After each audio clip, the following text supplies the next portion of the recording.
Hi, it's Taylor T. Carlson, and I'm back with another video for you. We've already ranked the Superman movies, and we've ranked the movies in the DCEU. You know what that means, don't you? It's time for The Dark Knight, the Caped Crusader, the Batman. The character of Batman has been around for over 80 years, easily one of the most famous comic book characters of all time. Of course, when a comic book character gets this famous, you're going to have feature-length theatrical movies. And that's what we're covering here today.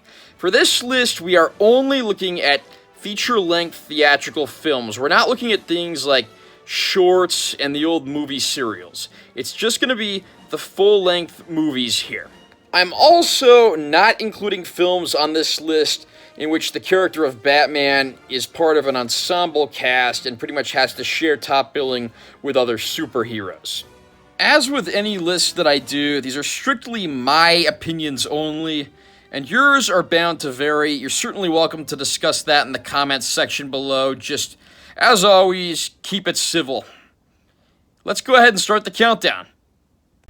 At the bottom of our list, at number 11, we have Batman and Robin from 1997.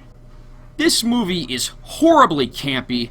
The ice puns from Arnold Schwarzenegger playing Mr. Freeze didn't do this movie any favors. George Clooney is horribly miscast. The guy's a great actor in the right material, but Batman was definitely not the right role for him.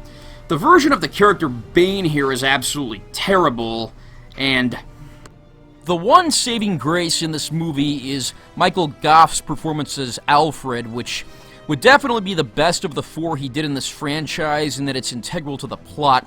It's just a shame that it had to be in this movie. Next on the list, we have Batman vs. Superman: Dawn of Justice. This movie did not win over audiences thanks to an incoherent plot, the dark and brooding tone, an uninteresting story, way too many subplots. Even putting out a director's cut that fleshed out the subplots didn't make this movie more enjoyable. The performances from the stars are pretty good, including Ben Affleck as Batman, who unfortunately never got very good material to work with. There are some decent things about this movie, including the production design and, of course, Affleck's performance as Batman, but when the best thing you could say about a movie is that it's better than Batman and Robin, that's not really a great thing to say. At number 9 on the list, we have Batman the Movie. This is the original 60s Batman movie starring Adam West and Burt Ward, which features them teaming up to fight an ensemble cast of villains.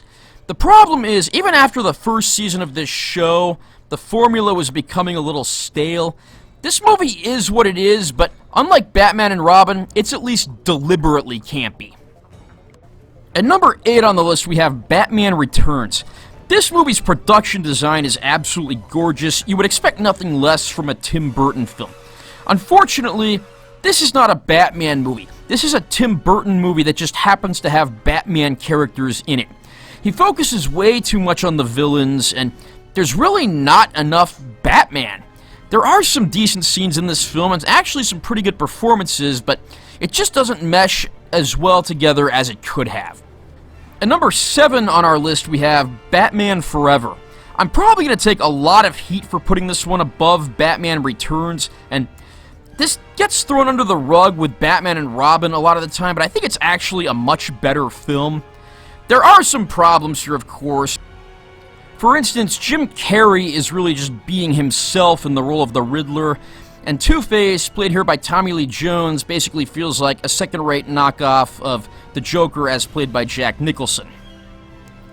Those things said, I think Val Kilmer actually did a pretty good job as Bruce Wayne, Batman here, and it was one of the first movies to really look into Bruce Wayne's childhood, which would later be done justice more so in later films.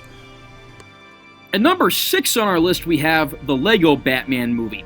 This one, I wasn't expecting much going in, but it actually blew me away. There's a lot of meta humor here I think adults are going to appreciate. The voice cast is excellent, and there's a lot of action and a lot of humor alike. This one's really got something for everyone. I very nearly wrote this one off and didn't even give it a chance just because I thought it looked so childish, but I would have made a huge mistake if that had been the case. Give this one a chance. You might be pleasantly surprised. At number 5 on our list, we have The Dark Knight Rises. This movie, it's a little overlong, and there are some plot elements that could have been handled better, but for the most part, this finishes off Christopher Nolan's trilogy pretty well. Bane, as played by Tom Hardy, is definitely one of the all-time great Batman villains on the big screen. Everyone else gives a great supporting performance, and though I certainly have a few issues with this, and I would probably put it in dead last for the Nolan trilogy, it's still a solid film and definitely worth watching. At number 4 on our list, we have Batman: Mask of the Phantasm. This is a fantastic animated movie that came out after the first season of the animated series, and it's got a great cast, great action sequences, beautiful hand-drawn animation. I mean, the cast even includes Abe Vigoda, Tessio from The Godfather. They definitely went all out on this one, and it's a shame that it bombed in theaters because this is an amazing film. Prior to Christopher Nolan's Batman films, I honestly thought this was the best version of the character's origin story on the big screen. I didn't really care for this when I was a little kid, but my appreciation for it has grown the older that I've gotten, and don't overlook this one. It's well worth watching. At number 3 on our list, we have Batman '89.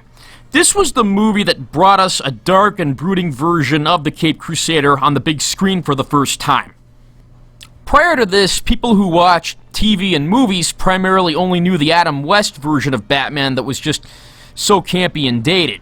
This was the movie that pretty much remedied all that. Michael Keaton defied the odds and proved to everyone he could be a fantastic Batman, and Tim Burton's direction and all the production design, it's a great-looking film, and Jack Nicholson definitely has one hell of a time playing the Joker, even if this version of the character does go a little bit away from what we're used to in the comics.